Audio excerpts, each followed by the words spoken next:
بسم اللہ الرحمن الرحیم۔ اردو گرامر میں آج کا جو ہمارا ٹاپک ہے وہ ہے جملہ کیا ہوتا ہے اور جملہ کی کتنی قسمیں یا اقسام ہے۔ جملے کی تعریف دیکھیں۔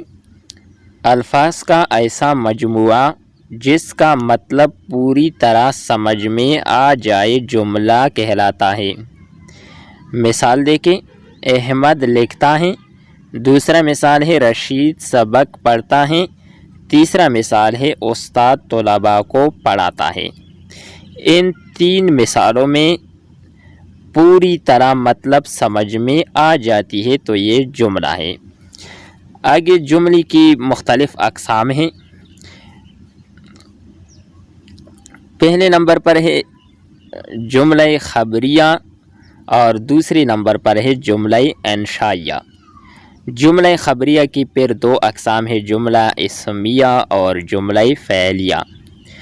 جملہ انشائیہ کی پھر مختلف اقسام ہے جس میں امر، نہی، استفہام، جملہ ندائیہ، جملہ معترضہ، جملہ استدراکیہ، سببی جملہ، تابع جملہ، جملہ معقولہ، جملہ قسمیہ، جملہ تمنا اور آخر میں ہے جملہ تعجب۔